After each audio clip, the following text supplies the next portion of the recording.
আজকে আমার নির্ধারিত বক্তব্যের বিষয় হচ্ছে সমাজে প্রচলিত শিরক। শিরক হচ্ছে আল্লাহর সাথে শরীক করা, যা পৃথিবীর মধ্যে সব থেকে বড় গুনাহ হচ্ছে শিরক করা, যা আল্লাহর কাছে ক্ষমার অযোগ্য অপরাধ। পৃথিবীতে যদি শিরক করা হয় তাহলে তার জন্য জান্নাত হারাম।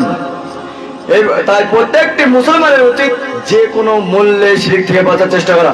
কেননা হযরত আদম আলাইহিস সালাম থেকে নিয়ে যত নবী ও রাসূল এসেছিলেন, হযরত মুহাম্মদ সাল্লাল্লাহু আলাইহি সাল্লাম পর্যন্ত তাদের মৌলিক প্রধান কাজ ছিল শিরক উৎখাত করা এবং তাওহীদ প্রতিষ্ঠিত করা। এই ব্যাপারে মহান আল্লাহ তাআলা বলেন সূরা নাহল আয়াত নম্বর 36, ওয়ালাকাদ বা'আসনা ফী কুল্লি উম্মাতিন রাসূলান আন ইয়াবুদুল্লাহ ওয়া ইয়াজতানিবুত তাগুত। অনুরূপভাবে প্রত্যেকটি নবীগণ তার নিজের গোত্রে একই কথা বলেছিলেন। যেমন আল্লাহ তাআলা বলেন, লাকাদ আরসালনা নূহান ইলা কওমিহি ফাকালা ইয়া কওমি ইবুদুল্লাহ মা লাকুম মিন ইলাহিন গায়রু ওয়া ক্বালা হুদুন লিকওমিহি ইয়া কওমি ইবুদুল্লাহ মা লাকুম মিন ইলাহিন গায়রু ওয়া ক্বালা সালিহুন লিকওমিহি ইয়া কওমি ইবুদুল্লাহ মা লাকুম মিন ইলাহিন গায়রু ওয়া ক্বালা শুআইবুন লিকওমিহি ইয়া কওমি ইবুদুল্লাহ মা লাকুম মিন ইলাহিন গায়রু। উপরোক্ত আয়াত দ্বারা আমরা স্পষ্ট হয় যে আল্লাহর কাছে সবথেকে জঘন্যতম অপরাধ হচ্ছে শিরক করা এবং তার অপরপক্ষে ইসলামের মূলভূত হচ্ছে তাওহীদ। এ ব্যাপারে রাসূলুল্লাহ সাল্লাল্লাহু আলাইহি ওয়াসাল্লাম বলেন, বুনিয়াল ইসলামু আলা খামসিহি শাহাদাতু আল্লা ইলাহা ইল্লাল্লাহ। কিন্তু বড় পরিতাপের বিষয়, প্রত্যেকটি মুসলমান পরিবারের মধ্যে শিরকের বেড়াজালে মানুষ আবদ্ধ রয়েছে।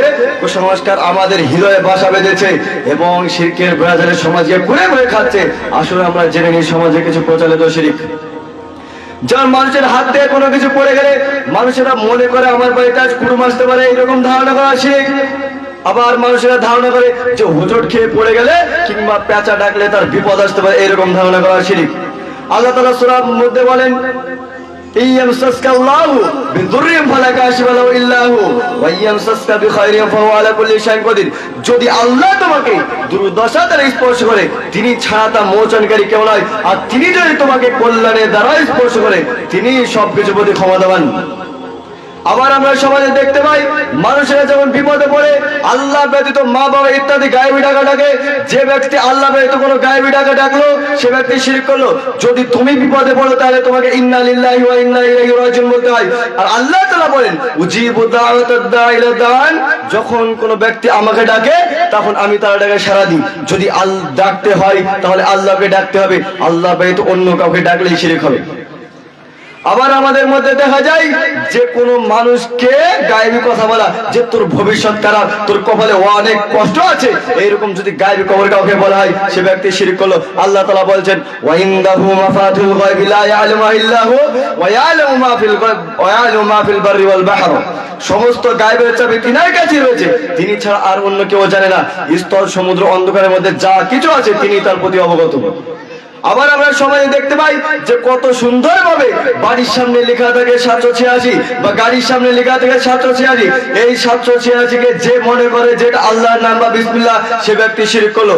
আবার আমরা দেখতে পাই যে সমাজে যে জন্মদিন পালন করে, জন্মদিন পালন করা হচ্ছে শিরক।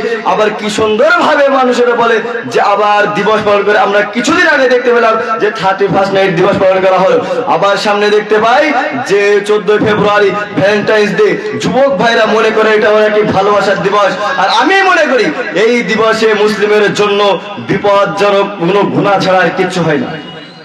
সম্মানিত শুধু তুমি না নিজেকে দাবি করো তুমি মুসলিমের সন্তান, তুমি কিভাবে তুমি হিন্দুর মতন তুমি দিবস পালন করো, তুমি কিভাবে খ্রিস্টানের মতন দিবস পালন করো? যদি তুমি প্রকৃত মুসলিমের সন্তান হয়ে থাকো তাহলে তোমাকে এই দিবস থেকে বেঁচে থাকতে হবে। তুমি তো হিন্দুর বাচ্চা নয়, তুমি তো খ্রিস্টানের বাচ্চা নয়, তুমি তো প্রকৃত মুসলিমের বাচ্চা।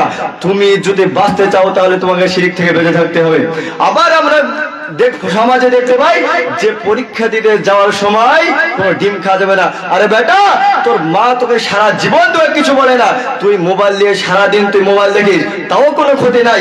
তুই সারা দিন রাত বাড়িতে বসে কাটিয়ে দিস, কোনো পড়াশোনার নাম নাই, সেদিকে কোনো খবর নাই।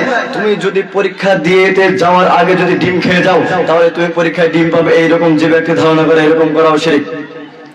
সমাজে আমরা দেখতে পাই আল্লাহ ব্যতীত অন্য কারোর সন্তুষ্টির উদ্দেশ্যে ইবাদত করা, যেমন মানুষের ইবাদত করে। কোনো মুসল্লি হওয়ার দরকার নাই, কোনো মানুষ আমাকে ভালো বলবে, আমাকে মুসল্লি বলবে, যে ব্যক্তি এরকম ধারণা করে সে ব্যক্তি শিরক করলো।